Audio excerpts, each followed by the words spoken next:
શ્રી ગુસાઈજી પ્રભુ ચરણે ખૂબ કૃપા કરી. સર્વોત્તમ સ્તોત્ર, શ્રી વલ્લભાષ્ટક અને સપ્તશ્લોકી, આ ત્રણેયના માધ્યમથી શ્રી વલ્લભને સમજાવ્યા. એકમાં નામ, બીજામાં રૂપ, ત્રીજામાં ગુણ. અને આ ત્રણેય પાઠ જ્યારે કરીએ ત્યારે શ્રી વલ્લભનું આરાધન પૂર્ણ થાય. તો આ ત્રણેયના માધ્યમથી શ્રી ગુસાઈજી પ્રભુ ચરણે ખૂબ કૃપા કરી છે. અને સ્પષ્ટ ગુસાઈજીનો મત છે, શ્રી વલ્લભ નામ ધેય સદૃશો ભાવી ન ભૂતોસ્ત્યપી. શ્રી મહાપ્રભુજી જેવું કોઈ થયું નથી, છે નહીં અને થવાનું નથી. श्री वल्लभ तो एक वल्लभ है, उनके जैसा कौन हो सकता है. और हमारे शिक्षा पत्र में हरिराज जी तो समझाते हैं, श्री महाप्रभु जी, यमुना जी, गिरिराज जी, ये सब ऐसे तत्व हैं कि इनकी समानता किसी के साथ करो भी मत. આમના જેવું બીજું કોઈ નથી. આપણને એમ થાય ક્યાંય પર્વત જોઈએ કે કેવું ગિરિરાજજી જેવો પર્વત છે, ક્યાંય યમુનાજી જોઈએ, ક્યાંક નદી જોઈએ કેવા યમુનાજી જેવા છે. હરિરાયજી કહે એમના જેવું બીજું કોઈ હોઈ જ ના શકે. શ્રી યમને તુમસી એક હો જો તુમ હી, શ્રી વલ્લભ નામ ધેય સદૃશો ભાવી ન ભૂતોસ્ત્યપી. કારણ કે આપણાથી કોઈ શ્રેષ્ઠની સાથે સરખામણી થાય તો પ્રશંસા કહેવાય, પણ આપણાથી હીનની સાથે સરખામણી થાય તો નિંદા કહેવાય. કોઈ મહેમાન તમારા ઘરે આવે ને તમને જોઈને એમ કે કેવા એમના ઘરે કામ કરવા બાઈ આવે છે ને એના જેવો જ ફેસ છે શેઠાણીનો, તો તમને ગમે? હા, કામવાળી બાઈને ગમે કે જો મને શેઠાણી સાથે સરખાવી, પણ તમને નથી ગમતું. એમ અમારા ગિરિરાજજી, શ્રી યમુનાજી, મહાપ્રભુજી, વ્રજમંડલ, એની સરખામણી તો કોની સાથે થઈ શકે? સંભવ જ નથી. આ એવા દિવ્ય રસાત્મક તત્વો છે, કોઈ પણ લૌકિક તત્વો સાથે આમની સમાનતા ન થઈ શકે. તો આજે એ ગુણગાન કરવાના છે. એકવાર દમલાજી ને ગુસાઈજી વિરાજ્યા છે આસપાસ, અને ગુસાઈજી પ્રશ્ન કરે છે. તો ગુસાઈજીની સામે દમલાજીને પ્રશ્ન કર્યો ગુસાઈજી કે તમે મહાપ્રભુજીને શું કરીને જાણો છો? અને આજે કદાચ હું તમને બધાને પ્રશ્ન કરું કે શ્રી વલ્લભને તમે શું કરીને જાણો છો? કોઈ કહે ગુરુ, કોઈ કહે मार्गदर्शक, कोई कहे उपदेशक. श्री वल्लभ को कहा करी के जानो? दमला जी ने बड़ा सुंदर उत्तर दिया. आप सब जानते हैं. सामने मानो प्रश्न रखा कि दान बड़ो कि दाता? बड़ा कौन है, दान के दाता? और तब गोसाई जी ने कहा कि हाँ, दाता ही बड़ा है. करोड़ों रुपया ढगला પડ્યા હોય પણ કોઈ આપનારું ન હોય. દાતાને કારણે જ દાન છે. કોઈ પણ વસ્તુ લૌકિક કે અલૌકિક એના ઉપયોગ કરનારા ઉપર આધાર રાખે છે. વૈષ્ણવ માટે તો કોઈ પદાર્થ લૌકિક નથી, કારણ એનો પ્રત્યેક મળેલી વસ્તુનો વિનિયોગ એને પ્રભુમાં કરવાનો છે. અને પ્રભુમાં જ્યારે વિનિયોગ બુદ્ધિ આવે ત્યારે ક્યાં કંઈક લૌકિક રહે છે. તો કહ્યું દાન બડો કે દાતા? તો કહ્યું દાતા. દમલાજી એ જ કહ્યું કે દાન શ્રીનાથજી છે અને દાતા મહાપ્રભુજી છે. જો શ્રી મહાપ્રભુજી અમને શ્રીજીને ન બતાવ્યા હોત તો અમે ક્યાં જાણવાના હતા? અને એટલા માટે જે પ્રભુને પણ આપી એ જ મહાપ્રભુ કહેવાય. एक महाप्रभु में ऐसा सामर्थ्य है जो स्वयं प्रभु का दान दे सकते हैं. अदेय दान दक्षश्च महोदार चरित्रवान. કોઈ ન આપી શકે એવું દાન આપવાનું સામર્થ્ય શ્રી મહાપ્રભુજીમાં છે. અને દાન કઈ વસ્તુને અપાય? જે તમારી માલિકીનું હોય એ આપી શકાય. બીજાનું લઈને આપી શકાય? એને દાન કહેવાય? એને તો વહીવટ કર્યો કહેવાય. અને ઘણા વહીવટના શોખીન હોય. દાન એને કહેવાય કે જે તમારી માલિકીનું હોય. તો શ્રીનાથજી કોના? કે શ્રી મહાપ્રભુજીના. અને એટલા માટે જ આપણે ત્યાં તો વાર્તા પ્રસંગમાં આવે છે, એકવાર કુમનદાસજીની સાથે શ્રીનાથજી બાબા ખેલી રહ્યા હતા. અને ખેલી રહ્યા હતા અને જ્યાં શંખનાદ થયો, ઉત્થાપનનો ટકોરો વાગ્યો અને શ્રીનાથજી બાબા જવા લાગ્યા, ત્યારે કુમનદાસજી પૂછ્યું, બાબા? કુમનદાસજીને પૂછ્યું, શ્રીનાથજી બાબાએ, કુમનદાસજી જવા લાગ્યા, પૂછ્યું શ્રીનાથજી બાબા કે હું તો તારી સાથે ખેલું છું, પછી મને છોડીને તે મંદિરમાં કેમ જાય છે? ત્યારે કુમનદાસજી બે હાથ જોડીને કહ્યું, ક્ષમા કરજો પ્રભુ, અહીંયા તો આપ સ્વતંત્ર કૃપા કરવા માટે પધાર્યા છે, પણ ત્યાં તો આપને મહાપ્રભુજીએ પધરાવે છે, એટલે અહીંયાથી આપ જઈ શકો, પણ ત્યાંથી આપ ક્યાંય ન ભાગી શકો. અને એટલા માટે પ્રભુ તો અતિ સુલભ છે. ગમે ત્યાંથી સ્વરૂપ લઈને તમે સેવા શરૂ કરી શકો છો, પણ વૈષ્ણવ માટે મહત્તા ત્યારે થાય જ્યારે એ શ્રીનાથજી બાબા વલ્લભે પધરાવી આપ્યા હોય. કારણ કે પુષ્ટાવવું એટલે શું? પુષ્ટાવવું એટલે શ્રી મહાપ્રભુજીના હૃદયમાં જે શ્રીજી બિરાજે છે એમને આ સ્વરૂપમાં પધરાવવા. બાકી ઠાકોરજીનો તો ક્યાં અભાવ છે? એ તો કણકણમાં બિરાજમાન છે. આ વિશ્વનું કયું એવું કણ છે જ્યાં પ્રભુ ન હોય? પછી પુષ્ટાવા શા માટે પડે છે? એ પુષ્ટાવીએ છે એટલા માટે કે શ્રી વલ્લભના હૃદયમાં જે શ્રીજી છે ને, કારણ કે એ અદેય દાન દક્ષ, અને પાછા દક્ષ છે. દાન આપવામાં ઉદાસીન નથી, દાન આપવામાં ચતુર છે. કઈ રીતે શ્રીજીને વૈષ્ણવના ઘરે પધરાવી દેવા એ ચતુરાઈ પણ આપનામાં છે. કારણ કે આ જીવનું પ્રાગટ્ય જ ભગવત સેવા માટે થયું છે. આ પુષ્ટિ જીવ છે, અને એ પુષ્ટિ જીવ પ્રભુથી અલગ ન રહી જાય. અને એટલા માટે એ બંનેનો હસ્તમેળાપ કરાવવાની ચતુરાઈ પણ વલ્લભમાં છે. અને એટલા માટે મહાપ્રભુજી કૃપા કરી એ જીવના ઘરે શ્રીજીને પધરાવી. આપણે ત્યાં એમ પ્રસંગ કહેતા ને કે શ્રીનાથજી બાબાને મહાપ્રભુજીએ કહ્યું કે બાબા મારી ઈચ્છા છે કે આપ ઘર ઘરમાં બિરાજો. ઠાકોરજી કહે પણ મારો તો સંકલ્પ છે, વૃંદાવનમ પરિત્યજ્ય પાદમેકમ ન ગચ્છતિ, વ્રજ છોડીને એક ડગલું બહાર નથી જતો. મહાપ્રભુજી કહે મારો મનોરથ છે કે આપ બધાના ઘરે બિરાજો. શ્રીનાથજી કહે હું વ્રત છોડીને જાઉં નહીં, કરવું શું? મહાપ્રભુજી કહે મારી પાસે વચલો રસ્તો છે, જેથી આપનો સંકલ્પ રહી જાય અને મારો મનોરથ પૂરો થઈ જાય. શ્રીનાથજી બાબા કહે કયો વચલો રસ્તો? મહાપ્રભુજી કહે આપનો સંકલ્પ કે વ્રત છોડીને જાઓ નહીં, મારી ઈચ્છા છે કે ઘર ઘરમાં બિરાજો. તો પ્રભુ એવું કરો, હું જેના ઘરે પુષ્ટાવીને આપને પધરાવું એનું ઘર આપ બ્રજ બનાવી દેજો, એટલે આપનો સંકલ્પ રહી જાય અને મારો મનોરથ પૂરો થઈ જાય. અને એટલા માટે જેના ઘરે પ્રભુ પધારે, અવધ તહાં જહાં રામ નિવાસ, અવધ કહાં જહાં રામ રહેતે, તો વ્રજ કહાં હૈ ત્યાં ઠાકોરજી બિરાજતે. તો જેના ઘરે પ્રભુ બિરાજે છે, સૌથી પહેલા તો દરેક જીવને હું વંદન કરું છું કે જેના ઘરે ઠાકોરજી બિરાજમાન છે. તમે ભાગ્યશાળી છો, તમારું ઘર નંદાલય બન્યું છે. મહાપ્રભુજીની કૃપાથી એ સઘળી લીલાઓ આજે તમારા ઘરે થઈ રહી છે. તો એવા શ્રી મહાપ્રભુજીના સ્વરૂપની વાત કરવાની છે, જે કહ્યું કે દાન બડો કે દાતા, કહ્યું કે જગન્નાથજીથી પણ અધિક મહાપ્રભુજીને કરીને માનું છું. તો કહું પ્રભુથી અધિક કેમ? કહ્યું કે દાન બડો કે દાતા, મોટો દાતા છે, અને દાતા જ્યાં આપે ત્યાં દાનને જવું પડે. તેમ મહાપ્રભુજી જ્યાં પધરાવે, એટલા માટે આપણે ત્યાં એ ભાવના બતાવતા ને કે શ્રીનાથજી બાબા ઊંચો હાથ કરીને બોલાવે. તો કોઈને બોલાવીએ તો આમ બોલાવાય ને, આમ બોલાવો. શ્રીનાથજીનો હાથ તો આમ છે, અને આપણે કે એક તારો હાથ ઊંચો શ્રીનાથ, સૌને બોલાવતો ઊંચો કરી હાથ. તો આમ કેમ બોલાવે છે? તો ભાવના બતાવી કે શ્રીનાથજી બાબાનું વામ અંગ એ સ્વામીજીનું અંગ છે, દક્ષિણ અંગ એ મર્યાદા અંગ છે, તો ડાબુ અંગ પુષ્ટિ અંગ છે, સ્વામીજી રૂપ છે. અને એટલા માટે શ્રીનાથજી કહે છે સીધો ના આવ, સ્વામીજી રૂપ શ્રી વલ્લભના શરણ થઈને આવજે, તો હું તારો સ્વીકાર કરીશ. એટલા માટે રસખાનજી પણ જયારે શ્રીનાથજી બાબાને જોયા, પકડવા દોડ્યા. શ્રીનાથજી કે દર્શન આપવું પણ હાથ ન અડાડવા દો, જ્યાં સુધી વલ્લભ તારા માથે હાથ ન મૂકે. જા પહેલા ગુસાઈજી પાસે બ્રહ્મ સંબંધ લઈને આવો, અને પછી તારો સ્વીકાર કરીશ. અને જ્યાં રસખાનજી શરણે આવ્યા ગુસાઈજીના, બ્રહ્મ સંબંધ કરાવ્યું, શ્રીનાથજીની સન્મુખ રહી, અને જ્યાં રસખાનજી જવા લાગ્યા, શ્રીનાથજી કૂદકો મારીને રસખાનનો હાથ પકડ્યો અને કહ્યું હવે ક્યાં જાય છે, ચાલ મારી સાથે ખેલવા. વલ્લભ જેનો હાથ પકડે એનો હાથ શ્રીનાથજી ક્યારે છોડતા નથી. અને એટલા માટે આવા શ્રી મહાપ્રભુજીના ગુણગાન કરવાના છે. એ વલ્લભને જોવા માટે કેટલી દ્રષ્ટિઓ મળી છે. ક્યારેક ગુસાઈજીની નજરે મહાપ્રભુજીને જોવું, પોતાની નજરે ન જોશા.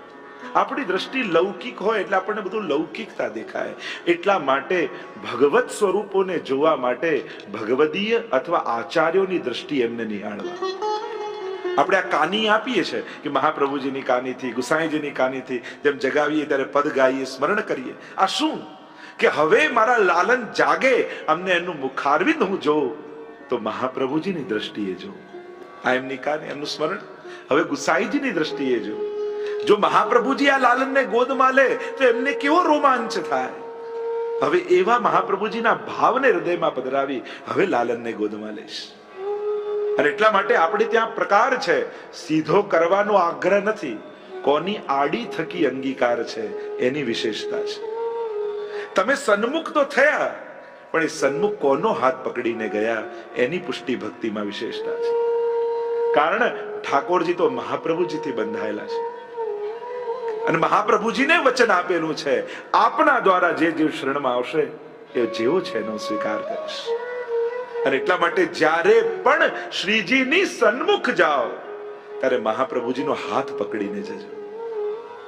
આપણે ત્યાં એટલે પ્રાચીન મંદિરોમાં એક ક્રમ હતો કે ત્યાં આચાર્યોની ગાદીજી બિરાજતી. જે પ્રધાન આચાર્ય હોય, જે ઠાકોરજીને પધરાવીને લાવ્યા હોય ગામમાં, એમની ગાદીજી બિરાજે અને પહેલા એમને દંડવત કરાય, એમની આજ્ઞા લેવાય અને પછી એમના સેવ્ય સ્વરૂપના દર્શન કરવા જાય. કારણ એમની કૃપા થાય ત્યારે એ પ્રભુ આપણી સામે જુએ. આ વિવેક છે પુષ્ટિ માર્ગ. અહીંયા જાતે કરવાના આગ્રહ કરતા હાથ લગાવવાની મહત્તા વધારે છે કે કોઈ ભગવતીને હાથ લગાવીએ, કોઈ આચાર્યોને હાથ લગાવીએ, કોઈની કાની થકી મારી કણિકાનો અંગીકાર થાય. આ વિવેક પુષ્ટિ માર્ગનો છે.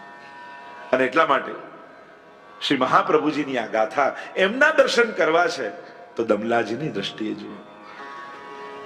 સૌથી પહેલા થોડાક સ્વરૂપની પણ ચર્ચા કરીશું અને દ્વિતીય આખ્યાનના માધ્યમથી જે ગોપાલદાસજી આપણને મહાપ્રભુજીના જીવન ચરિત્રનું દર્શન કરાવ્યું છે, તો આમ સ્વરૂપ અને ચરિત્ર આ બંનેની ચર્ચા, બંનેનો યશોગાન આપણે ગાઈશું.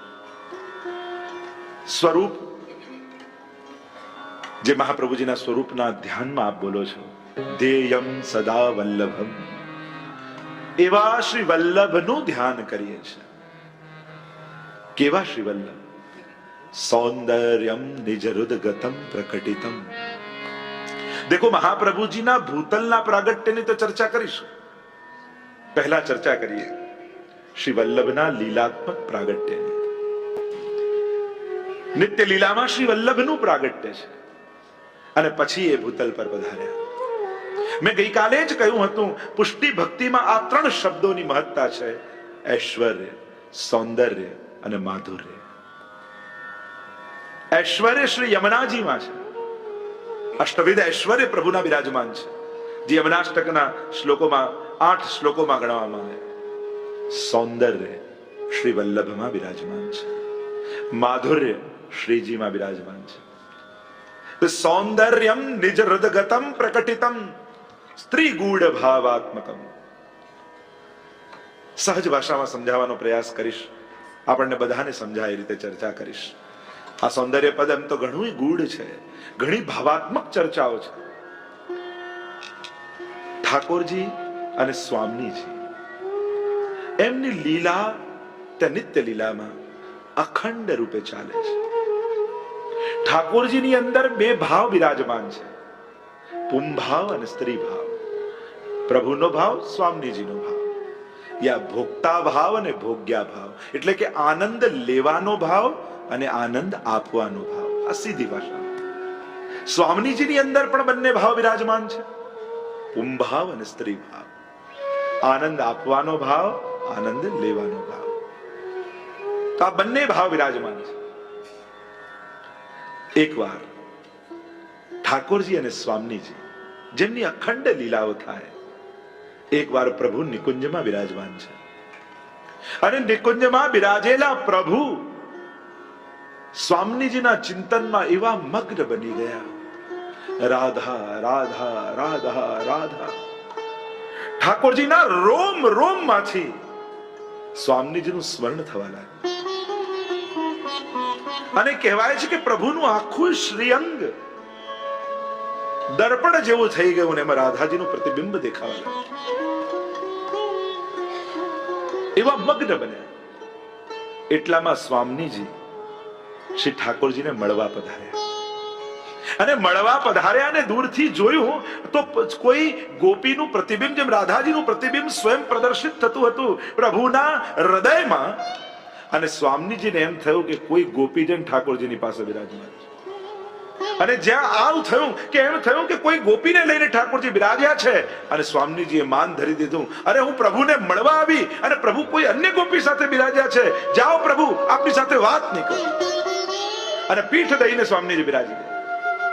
ઠાકોરજીને થયું કે અરે, હું સ્વયં સ્વામીજીના ચિંતનમાં હતો અને મારા રોમ રોમમાં સ્વામીજી જ પ્રગટ થયા હતા અને હું એમના ચિંતનમાં આટલો મગ્ન હતો, છતાંય સ્વામીજી માન ધરે છે. તો જાઓ સ્વામીજી, હું પણ આપની સાથે વાત નહીં કરું. આવી માન લીલા તો હંમેશા ચાલતી અને ઠાકોરજી પણ પીઠ દઈને બિરાજી ગયા. પણ બંનેની સંકટ એ છે કે આ બંને એકબીજાને જોયા વગર એક ક્ષણ રહી શકતા નથી. જ્યાં કેવલ મુખ ફેરવીને બેઠા, અહીંયા સ્વામીજીના હૃદયમાં એવો તાપ થયો પ્રભુને મળવાનો કે રહી ન શકે. અને ત્યાં ઠાકોરજીના હૃદયમાં એવો તાપ, પ્રબળ વિપ્રયોગ પ્રગટ થયો અને સ્વામીજીને જોયા વગર એક ક્ષણ ન રહી શકે. અને એ જ સમયે સ્વામીજીના હૃદયમાંથી પુમ ભાવ, ઠાકોરજીનો ભાવરૂપ, અને ઠાકોરજીના હૃદયમાંથી સ્ત્રી ભાવરૂપ, સ્વામીજીનો ભાવ, આ બંને પ્રગટ થયા. અને ત્રીજું સાક્ષી સ્વરૂપ પ્રગટ થયું. અને આ ત્રણેય સાક્ષી સ્વરૂપ એટલા માટે, કારણ આનંદ તો લીલામાં પ્રગટ થાય, પણ જ્યાં સુધી સાક્ષી ભાવે એનું દર્શન ન કરે ત્યાં સુધી લીલાના રસનો સંપૂર્ણ આનંદ અનુભવ ન થાય. એક્ઝામ્પલ આપીને સમજાવું તો એક ઓરડામાં બહુ સુંદર સુંદર દાગીના અને શણગાર અને વસ્ત્રો રાખ્યા છે, બહુ સારામાં સારા તમારા પહેરવા માટે, અને તમે પહેરવા ગયા પણ એ ઓરડામાં ક્યાંય અરીસો ન હોય તો તમને આનંદ આવે? તમે ગમે તેટલા સારા દાગીના પહેર્યા હોય, ગમે તેટલા સારા વસ્ત્રો પહેર્યા હોય, પણ જ્યાં સુધી સાક્ષી ભાવે તમે તમારી જાતને ન જોઈ લો ત્યાં સુધી એ દાગીના પહેરવાનો આનંદ આવતો નથી. તમને પૂર્ણ આનંદ નથી અનુભવ થતો. ખાલી પહેરવાનો જ આનંદ નથી હોતો, એ તો લીલા કરી પહેરવાની, પણ જ્યાં સુધી તમે એનો દર્શન કરી અને એનો આનંદ ન માણો ત્યાં સુધી એ રસનો સંપૂર્ણ અનુભવ નથી થતો. એમ ઠાકોરજી ને સ્વામીજી લીલા કરે છે, પણ એ સાક્ષી સ્વરૂપ પ્રગટ કરી અને સ્વયંની લીલાના આનંદને સંપૂર્ણ રૂપે માણે. તો આ ત્રીજું સાક્ષી સ્વરૂપ પ્રગટ થયું. અને એ સાક્ષી સ્વરૂપ જે પુંભાવ સ્ત્રી ભાવ યુક્ત છે, ઠાકોરજી પાસે પધાર્યા અને કહ્યું, અરે સ્વામીજી તો માન ધરે, પણ એમને કોઈ ગલતફહેમી થઈ ગઈ. એમને થયું કે અન્ય કોઈ ગોપી બિરાજમાન છે અને એટલા માટે આપનાથી રિસાઈ ગયા. અને એમ સુંદર સુંદર વચનો કહી ઠાકોરજીને મનાવ્યા. આવ્યા સ્વામીજી પાસે અને સ્વામીજીને મનાવ્યા કે અરે ઠાકોરજીની પાસે બીજું કોઈ જ નહોતું. એ આપનું ચિંતન કરતા કરતા આપનું જ સ્વરૂપ આપના શ્રીઅંગમાં વ્યાપી ગયું હતું અને આપે માન ધર્યું એ ખોટું કર્યું. અરે એ તો આપના જ ચિંતનમાં હતા, એ તો સદાય આપનું જ નામ જપતા રહે છે, આપને જોયા વગર એક ક્ષણ રહી શકતા નથી. અને જ્યારે આવા વચનો સ્વામીજીને કહ્યા ત્યારે સ્વામીજીને ખૂબ તાપ થયો. અરે મેં પ્રભુ સાથે ખોટો માન ધર્યો, ખોટો ઝઘડો કર્યો, લાવ પ્રભુને જઈને મનાવું. અને શ્રી વલ્લભ સ્વામીજીનો હસ્ત પકડીને લઈને આવ્યા ઠાકોરજી પાસે અને સ્વામીજી નીચે બિરાજમાન થયા. બે હાથ જોડી અને ઠાકોરજી આગળ 3 વાર પંચાક્ષર મંત્રનો ઉદ્ઘોષ કર્યો. અને એ સમયે પંચાક્ષર મંત્રનું પ્રાગટ્ય લીલામાં થયું કે હે કૃષ્ણ, હું તમારી છું, હે કૃષ્ણ હું તમારી છું, હે કૃષ્ણ હું તમારી છું. અને આમ જ્યારે સ્વામીજીના મુખમાંથી આ પંચાક્ષર મંત્રનું પ્રાગટ્ય નિત્ય લીલામાં ઠાકોરજીની સન્મુખ થયું. અને જ્યારે 3 વાર ઉચ્ચારણ કર્યું, પ્રભુનું પણ માન હરાઈ ગયું. અરે સ્વામીજી, હું તો સદાય આપના જ ચિંતનમાં રહું છું. અને હાથ પકડી સ્વામીજીને નિકટ સિંહાસન પર બિરાજમાન કરી દીધું. અને જ્યાં એકને જોઈને પ્રસન્ન થવા લાગ્યા તો આ લીલામાં સાક્ષી રૂપ પ્રગટેલું આ સ્વરૂપ બંને યુગલ સ્વરૂપની નીચે આવીને બિરાજમાન થઈ ગયું. બે હાથ જોડી અને ત્યારે એમના મુખમાં શબ્દો ઉચ્ચર્યા કે શ્રી એટલે સ્વામીજી, કૃષ્ણ એટલે ઠાકોરજી. અને ત્યાં આ સ્વરૂપના મુખમાંથી શબ્દો નીકળ્યા, શ્રી કૃષ્ણ શરણમ મમ, શ્રી કૃષ્ણ શરણમ મમ, શ્રી કૃષ્ણ શરણમ મમ. અને આમ અષ્ટાક્ષર મંત્રનું લીલામાં પ્રાગટ્ય થયું. આ 2 મંત્રોના પ્રાગટ્ય લીલામાં છે. અને જ્યારે એ જ સ્વામીજી ભૂતલ પર પધાર્યા ત્યારે દૈવી જીવોને આ મંત્ર આપ્યા છે. અને જ્યારે આ બંને જ્યારે મંત્રનું ઉચ્ચારણ એ સાક્ષી સ્વરૂપના મુખમાંથી સાંભળ્યું ત્યારે યુગલ સ્વરૂપ ખૂબ પ્રસન્ન થયું અને કહ્યું કે આપે અમારા માનને દૂર કર્યું છે, એટલે આપ અમને બંનેને અતિશય પ્રિય છો, એટલે અમે આપનું નામ શ્રી વલ્લભ રાખ્યું છે. બોલીએ શ્રી વલ્લભાધીશ કી જય. અને નિત્ય લીલામાં ત્યારે આ સ્વરૂપનું નામ શ્રી વલ્લભ રૂપે નામાભિકરણ સ્વયં ઠાકોરજી અને સ્વામીજીએ કર્યું. વલ્લભનો અર્થ થાય અતિ પ્રિય, જે અતિશય પ્રિય હોય. એટલે આપણે કહીએ પ્રાણ વલ્લભ, જે પ્રાણથી પણ પ્રિય છે. તો જે ઠાકોરજી અને સ્વામીજીને અતિશય પ્રિય છે, એમનું નામ નિત્ય લીલામાં પડ્યું શ્રી વલ્લભ. આમ નિત્ય લીલા ગોલોક ધામમાં શ્રી મહાપ્રભુજીના પ્રાગટ્યની વાત કરી.